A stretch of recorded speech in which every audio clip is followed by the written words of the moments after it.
महान्तं वन्दे मुकुरचन्द्रं भुवनभयहरं मोक्षदं चेष्टदेवं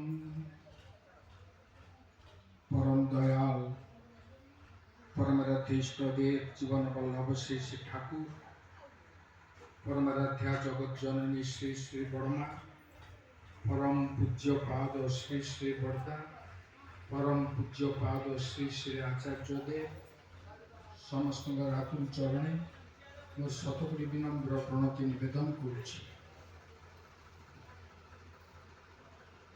आजिर मध्याह्न सत्संगर सम्माननीय परिचालक महोदय सत्संग उपस्थित सत्संग सम्माननीय कर्मीवृंद इष्ट प्राण भाई और माँ माने पिला माने सुधी सज्जन मंडली ये ग्रामर ग्रामवासी वृंद समस्त को मोर प्रीति भरा जय जनाऊँ। जो उद्देश्य गृहकर्ता सत्संग प्रदान करछंती आपण दीर्घ समय दे से कथा शुणिले परिवार माँ जने चली जाइछंती से सकाशे परिवार सदस्य वृंद तांकर पारलौकिक क्रियाकर्म इत्यादि शेष कर आज सत्संग प्रदान करछंती। ए सत्संग प्रदान समस्त करिपारନ୍ତି समस्त मुंडे भल बुद्धिटा आसे गोटे कथा अच्छे आमर जार पूर्व भाग्य दिशे ता पुत्र साधु संगे मिसे साधु संग सत्संग बसवा मिसवा এটা তো সহজ কথা নয়, এটা ভাগ্যের কথা। এই সমু এই সৎসঙ্গ প্রদান করছি তার ভূমি মানে অন্যান্য পরিবার বর্গ সমস্ত মিশিকি সৎসঙ্গ প্রদান করছেন। ମୁଁ 11 ଦିନ ତାଙ୍କର ଏକାଦଶ ଦିନ ମୁଁ ଆସିଥିଲି କାରଣ ଦୂର ବାଟରୁ ଏଠିକି ଆସିବା ମୋ ପାଇଁ ହୁଏତ संभव हेनी बोली मुझे 11 दिन आसती गोटे घंटा रही शुणिली सोमुता बोर फटो धरिक कांदुच ये भल कथा बाप माँ पुत्र कन्या कांदा यहाँ उचित यहाँ कृतज्ञतार चिन्ह। यदि पितृमातृ भक्तिर कथा आम कहू पिता माता सकाश जदि आखिर लुह न गड़े पितृमातृ भक्तिटा खाली कथा कथा यहाँ कथा नुहे। मुझे परिवार सहित मोर दीर्घ दिन संपर्क अच्छी ए परिवार प्रत्येक लोक प्रत्येक सदस्य मत बहुत मानती श्रद्धा करती। ये निशामणी माँ चली जा परिणत बयस 90 वर्ष बयस चली जा से बहुत बड़ कि मुझे घर को आसे जगतसिंह भी आसी था जो से देखा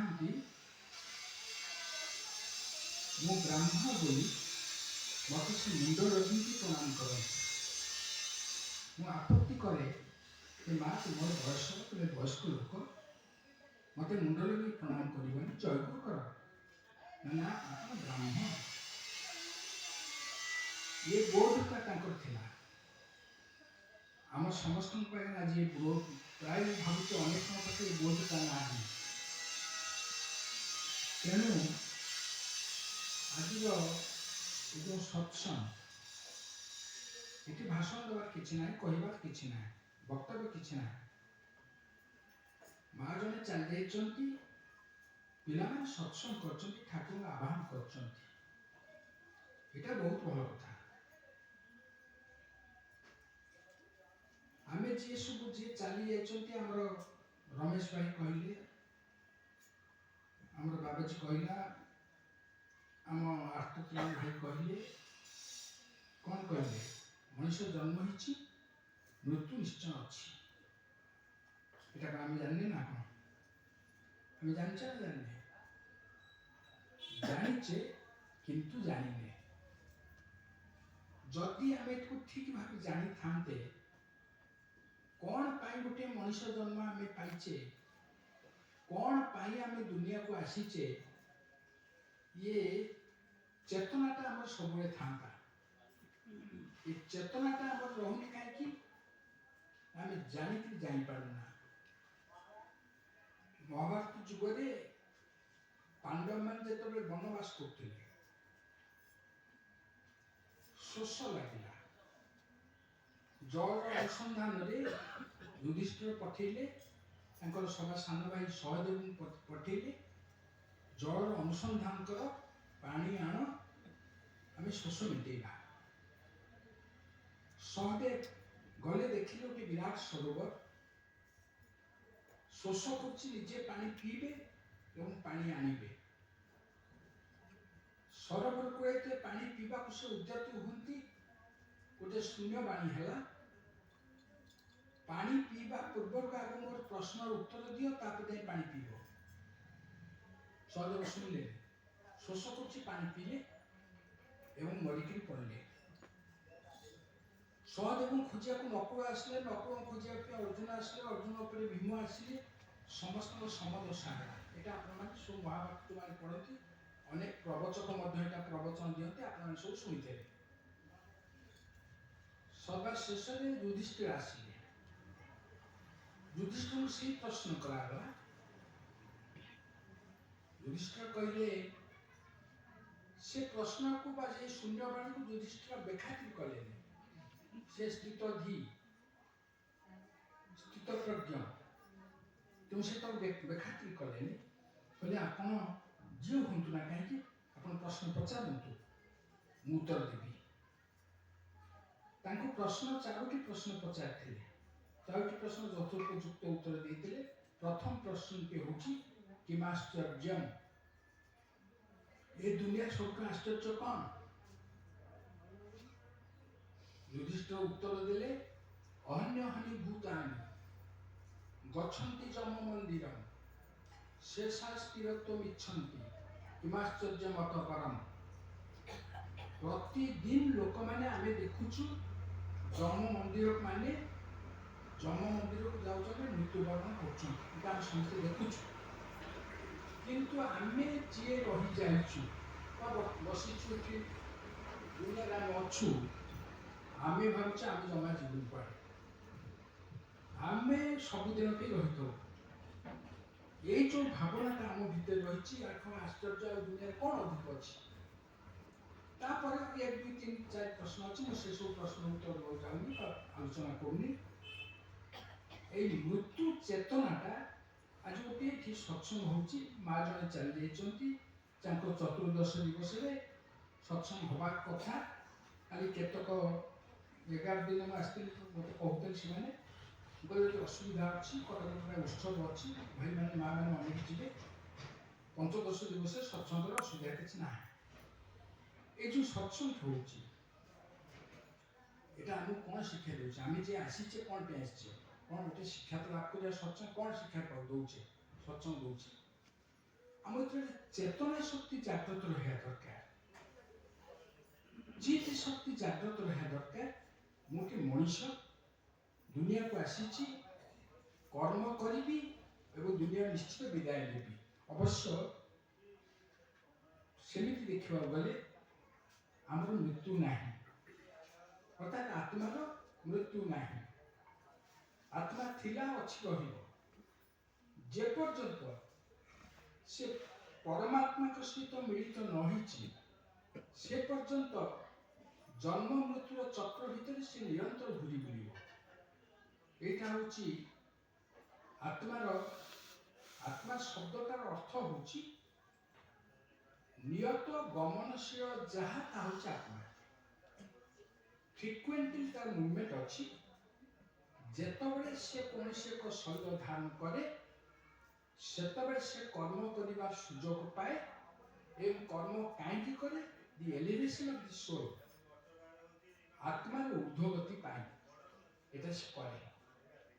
ତ ଶେଷ ବିଷୟକୁ ଆମେ ଗଭୀର ଭାବରେ ଆଲୋଚନା କରିବା ଦରକାର ନାହିଁ। এই ପ୍ରସଙ୍ଗଟା এই ସକାଶେ କହିଲି ଯେତେବେଳେ ଆମେ ଏମିତି ଏକ ପରିବେଶକୁ ଆସୁ, ଏମିତି ଏକ ପରିସ୍ଥିତିରେ ଆମେ ଆସି ବସୁ, ଆମେ ଜୀବନ ସମ୍ପର୍କ ଗୋଟେ ସଚେତନ ଭାବ ଆମର ଆସେ। ଯଦି ସଚେତନ ଭାବ ଆସୁନି, ବୁଝିବାକୁ ପଡ଼ିବ ଯେ ଚେତନା ଶକ୍ତିଟା ଆମର ଜାଗ୍ରତ ନାହିଁ। ଆପଣ ଜାଣିଥିବେ ମୁଁ ଆସି ପହଞ୍ଚିଲି, ସତ୍ସଙ୍ଗ ଆସିବା ପୂର୍ବରୁ ସେଠି ନିଶାମୀ ମାଙ୍କର ଫଟୋ ସେଠି ଅଛି। ମୁଁ ପ୍ରଥମେ ସେ ଫଟୋରେ ଫୁଲଟି ଦେଇ ପ୍ରଣାମ କଲି। ସେ ମୋତେ ସବୁବେଳେ ପ୍ରଣାମ କରୁଥିଲା ଆଗରୁ। ମୁଁ ଆଜି ସେ ଫଟୋରେ ଫୁଲ ଦେଇକି ପ୍ରଣାମ କଲି। କାହିଁକି? ଯିଏ ଚାଲିଗଲେ, ଯିଏ ସ୍ୱର୍ଗବାସୀ ହେଇଗଲେ, ସେ ପ୍ରଣମ୍ୟ। ମହାଭାରତ ଯୁଦ୍ଧରେ ଚକ୍ରବ୍ୟୁହ ଭିତରେ ଅଭିମନ୍ୟୁର ନିଧନ ଘଟିଲା। ଅଭିମନ୍ୟୁ ମରିଗଲେ। ଅଭିମନ୍ୟୁ ତ ଶବ ସଂସ୍କାର କରାଗଲା। ଶବ ସଂସ୍କାର ସେ ଜୁଇ ଉପରେ ତ ଅଭିମନ୍ୟୁ ସବୁକୁ ଶୁଆଇ ଦିଆଗଲା। ସେତେବେଳେ ପ୍ରଣାମ କରିବାକୁ ଆଚାର୍ଯ୍ୟ ଦ୍ରୋଣ, କୃପାଚାର୍ଯ୍ୟ, ବୟସ୍କ ବ୍ୟକ୍ତି, ମହାତ୍ମାନ ରଥୀମାନେ ଆସି ପ୍ରଣାମ କଲେ ଗୋଟେ ଛୋଟ ପିଲା। କାହିଁକି? ତାର କାରଣ ହଉଛି ବର୍ତ୍ତମାନ ସେ ପିଲା ଗୋଟେ ଶରୀର ଭିତରେ ନାହିଁ, ତାହା ଏକ ଦିବ୍ୟ ଆତ୍ମାରେ ପରିଣତ ହେଇଛି। ଏ ଆତ୍ମିକ ସତ୍ତାଟା ଆମ ଭିତରେ ଅଛି। ଆମେ ଯଦି ତାକୁ ସମ୍ମାନ ନ ଦେଖାଉ, ତାହେଲେ ବୁଝିବାକୁ ପଡ଼ିବ ଯେ ଆତ୍ମିକ ଶକ୍ତିଟା କ'ଣ ଆମେ ଜାଣିନୁ। ସେ ଚେତନାଟା ଆମ ପାଖରେ ନାହିଁ। କଥା ଆମର ରମେଶ ଭାଇ କହିଛନ୍ତି, ଅନ୍ୟମାନେ କହିଛନ୍ତି ଶ୍ରୀ ଶ୍ରୀ ଠାକୁରଙ୍କ ପିତୃମାତୃ ଭକ୍ତିର କଥା। ସେ ସମ୍ପର୍କେ ଦୀର୍ଘ ଆଲୋଚନା କରିବା ଦରକାର ନାହିଁ ଅଛି। ଠାକୁର ଆସିଛନ୍ତି ଯେତେବେଳେ এই ପିତୃମାତୃ ଭକ୍ତିର ଭାବଟା ଆମ ଭିତରେ ক্ষীণ ହୋଇଯାଏ, ସୁପ୍ତ ବା ଲୁପ୍ତ ହୋଇଯାଏ, ସେତେ ପରମ ପୁରୁଷ ଯିଏ, ପରମ ପିତା ଯିଏ ଧରାଧାମରେ ଅବତୀର୍ଣ୍ଣ ହୋଇକି ନିଜ ଆଚରଣ ଭିତରେ ଆମକୁ ଶିକ୍ଷା ଦେଇକି ଯାଆନ୍ତି। ଠାକୁରଙ୍କ ପିତୃମାତୃ ଭକ୍ତିର ପଟାନ୍ତର ନାହିଁ। ପିତୃମାତୃ ଭକ୍ତି କଥା ଆମେ ଶୁଣିଥିଲୁ, ରାମଚନ୍ଦ୍ରଙ୍କ ଜୀବନରେ ଶୁଣିଛୁ, ଶ୍ରୀକୃଷ୍ଣଙ୍କ ଜୀବନରେ ଶୁଣିଛୁ, ଗୌରଚନ୍ଦ୍ରଙ୍କ ଜୀବନରେ ଜାଣିଛୁ। କିନ୍ତୁ ଶ୍ରୀ ଶ୍ରୀ ଠାକୁର ଅନୁକୂଳଚନ୍ଦ୍ରଙ୍କ ଜୀବନରେ ପିତୃମାତୃ ଭକ୍ତିର ପଟାନ୍ତର ନାହିଁ। ଆମେ ତାଙ୍କ ଦୀକ୍ଷା ଯେଉଁମାନେ ଗ୍ରହଣ କରୁଛେ, ଆମେ ଶିଖିଲେ କ'ଣ? ଆମର ପିତାମାତା କୋଉଠି ଅଛନ୍ତି ଆମେ କେବେ ଖୋଜ କରୁନା। ଯଦି ଯିଏ କରୁଛନ୍ତି ସେମାନେ ଧନ୍ୟ। ଯାହାଙ୍କର ପିତାମାତା ଜୀବିତ ଅଛନ୍ତି ସେମାନେ ଧନ୍ୟ, ସେମାନେ ସେବା କରିବା ସୁଯୋଗ ଅହରହ ତାଙ୍କ ପାଖରେ ଅଛି। ଆଉ ଯାହାଙ୍କର ପିତାମାତା ବିଗତ ହେଇଯାଇଛନ୍ତି, ଆଜି ତାଙ୍କ ସ୍ମୃତିକୁ ମଧ୍ୟ ଭାଳି ହେଇକିରି ଆଖିରୁ ଲୁହ ଗଡ଼ିବା ଦରକାର। এইটা হচ্ছে জীবন। জীবনের এই পরিচর্যাটা যদি আমার ভিতরে ନାହିଁ, ବହୁତ ପଣ୍ଡିତ ଆମେ ହେଇପାରୁ, ଶାସ୍ତ୍ରବିତ ହେଇପାରୁ, ବହୁତ କଥା ଜାଣିପାରୁ, ବହୁତ କଥା କହିପାରୁ, ଡଜଣ୍ଟ ମ୍ୟାଟର। ଅସୁବିଧା କିଛି ନାହିଁ। ଅସୁବିଧାଟା ହେଉଛି ଏଇଠି। ମୁଁ ବିଶେଷ କଥା କହିବିନି। ଏହା ଏକ ଶ୍ରଦ୍ଧାଞ୍ଜଳି ସ୍ମୃତି ସଭା।